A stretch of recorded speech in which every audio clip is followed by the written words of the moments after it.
Hi, dear ones, welcome back. So, we have already learned the first part of the poem Rise, written by Chemanam Chako and translated by Professor K. Ayyappa Panikar. In the first half, we learned that it was all about his nostalgic feelings about his village while he was returning from North India. Let's go through the second part, the first stanza and the second part. The bus stops on the road across from the house. When I left this place, palm thatched houses could be seen in the distance on the right. But now there's nothing except for trees. How the place has changed. He is back from North India, and in this part, we know that he is talking about a reality when he gets down from the bus. Instead of palm thatched houses, he found only some trees. കവി ഈ second പാർട്ടിൽ യഥാർത്ഥ ചിത്രം എന്താണെന്ന് പറയുന്നു. ബസ്സിൽ നിന്നും ഇറങ്ങിയ അദ്ദേഹം അവിടെ പണ്ട് നിന്നിരുന്ന ഓലമേഞ്ഞ വീടുകളെയൊന്നും ഇപ്പോൾ കാണുന്നില്ല. അവയുടെ സ്ഥലത്ത് ഇപ്പോൾ ഏതാനും ചില മരങ്ങൾ മാത്രമാണ് കാണുന്നത്. സ്ഥലം വല്ലാതെ മാറിപ്പോയിരിക്കുന്നതായി അദ്ദേഹം പറയുന്നു. Next answer. Rubber plants twice my height now stand in rows around me on the ridge where modern and Vellarin used to be sown and confuse my path as I walk home. In olden times, Vellarin and modern, two varieties of paddy. Vellarin and modern are two varieties of paddy. So in olden times, Vellarin and modern were sown, but now in their place rubber trees are standing in rows, which confused him his path to home.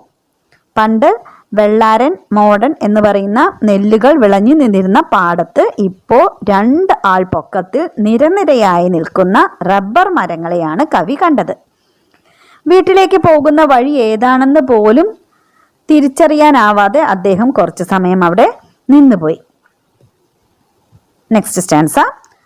There's no bustle of men below, no shouts of plowing, and when I look, the whole field is planted over with arecanut palms, and in the corner along the canal stand the dealwood trees. He notices that no shouts of plowing from the field, and in the field are planted the arecanut palms and dealwood trees. വയലുകളിൽ നിന്ന് നിലമുഴുന്നതിൻ്റെ ഒച്ചയും ബഹളവും ഒന്നും കേൾക്കുന്നില്ല. വയലുകളിൽ പണ്ട് നെല്ല് വിളഞ്ഞു നിന്നിരുന്ന വയലുകളിൽ ഇപ്പോൾ കവുങ്ങ് മരവും അതുപോലെ ഡീൽവുഡ് മരങ്ങളുമാണ് നട്ടിട്ടുള്ളത്. I enter the house beyond the southern wing. My father's watching them fix up the machine for making rubber sheets. How happy and contented the look on his face. When he reached home, he sees his father doing something with the machine to make rubber sheets. And his father looks very happy and satisfied. വീട്ടിലെത്തിയ കവി rubber sheet മെഷീനിൽ എന്തൊക്കെയോ ചില്ലറ പണികൾ ചെയ്തുകൊണ്ടിരിക്കുന്ന സ്വന്തം അച്ഛനെയാണ് കണ്ടത്. അദ്ദേഹം തികച്ചും സന്തോഷവാനും സംതൃപ്തനുമായി കാണപ്പെട്ടു. My father says with obvious pride, "Son, we have stopped working on all the rice. It was quite inconvenient. The farmer gained nothing. Only fools turn to rice farming for gain. This is better money. What good times. The government gives rice to those who don't have paddy fields." His father said to him that he had stopped planting paddy and switched to rubber plantation. He added that it's more profitable, and he is telling that only fools continue to cultivate paddy. Rubber is more profitable, and even government gives rice to people who don't have paddy fields. താൻ നെൽകൃഷി നിർത്തിയെന്നും റബ്ബറാണ് ഇപ്പോൾ ഏറെ ഗുണകരമെന്നും അച്ഛൻ പറയുന്നു. ഇന്നത്തെ കാലത്ത് വിഡ്ഢികളാണ് നെൽകൃഷി ചെയ്യുക എന്നും അദ്ദേഹം കൂട്ടിച്ചേർക്കുകയാണ്. മാത്രമല്ല നെൽകൃഷി ഇല്ലാത്ത ആളുകൾക്ക് സർക്കാർ അരി നൽകുന്നുമുണ്ട്. പിന്നെ നെൽകൃഷി ചെയ്യേണ്ട ആവശ്യമില്ലല്ലോ, അതുകൊണ്ട് ഇതാണ് നല്ലത് എന്ന് ഫാദർ ഇവിടെ പറയുന്നു. My little brother runs in to meet me. I eager to have a full meal of Atikira rice. He is carrying the rations for the whole household. He trips over something and scatters the wheat all over the yard. Then his little brother came running to him, and he is carrying a sack in which is the ration for the whole house. He stumbled on something and scattered the things inside the sack. The poet sees that wheat all over. It scattered his dreams to eat Atikira rice to his fill. തൻ്റെ അരികിലേക്ക് തന്നെ കണ്ടതിന് സന്തോഷത്തിൽ ഓടി വന്ന കുഞ്ഞനിയൻ്റെ കയ്യിൽ ഒരു സഞ്ചി ഉണ്ടായിരുന്നു. റേഷൻ കടയിൽ നിന്നും റേഷൻ വാങ്ങി വരുന്ന വഴിയാണ് അവൻ. എന്തിലോ തട്ടിത്തടഞ്ഞ് വീണ അവൻ്റെ കയ്യിലെ സഞ്ചിയിൽ നിന്നുള്ള സാധനങ്ങൾ ചിതറി വീണപ്പോൾ കവി കണ്ടത് ഗോതമ്പാണ്. സഞ്ചിയിൽ റേഷൻ കടയിൽ നിന്ന് വാങ്ങിക്കൊണ്ടുവന്ന ഗോതമ്പാണ് താഴെ ചിതറി കിടക്കുന്നത്. വയറ് നിറയെ ചോറുണ്ണാൻ കൊതിയോടെ ഓടി വന്ന അദ്ദേഹത്തിൻ്റെ ആ സ്വപ്നങ്ങളാണ് ഇവിടെ ഗോതമ്പ് മണികളായിട്ട് ചിതറി വീണ് കിടക്കുന്നത് എന്ന് അദ്ദേഹത്തിന് തോന്നിപ്പോയി. Above us, a ship of the sky roars northwards, drowning my brother's loud cries. The chief ministers of like an arrow to the center to clamor for more grains, now flying high above the cash crops, now growing tall like the trees, since no one here promotes the farming of rice.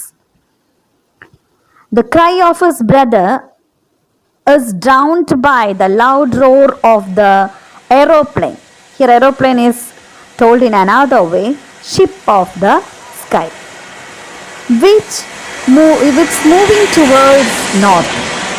He thinks it's our chief minister who is flying to Delhi over the cash crops of Kerala for begging for some grains, as there is no plantation or there's no paddy planting now in Kerala. Our chief minister is going to Delhi for asking for the food grains.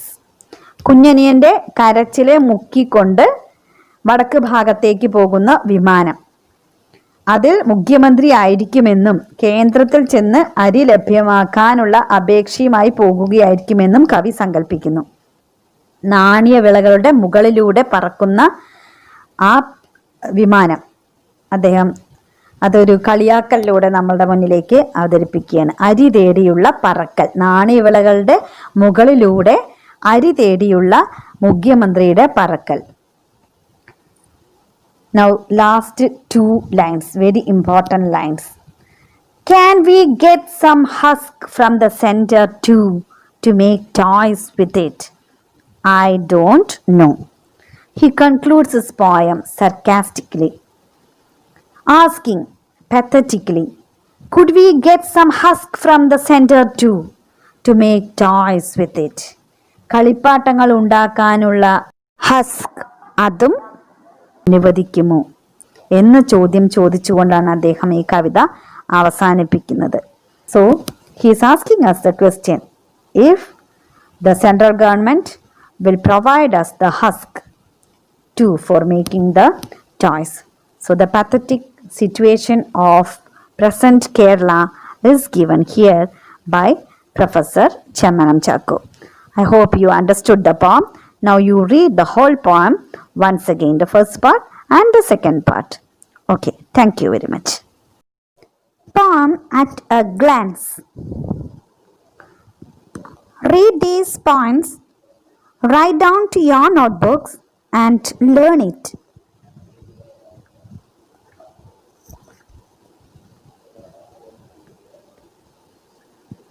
Now, assignments. Bring out the satirical elements in the poem Rice. Chemmanam Chakku has beautifully presented the state of farmers who are forced to move from the food crops to cash crops. How far the change has affected our lifestyle. Prepare a writer. Third question, what changes does the narrator in the poem Rise notice in his native village on his return? Read the given poem, My Farmer Father, carefully. Compare the poem with Rise. Read this poem very carefully and then compare it with the poem Rise.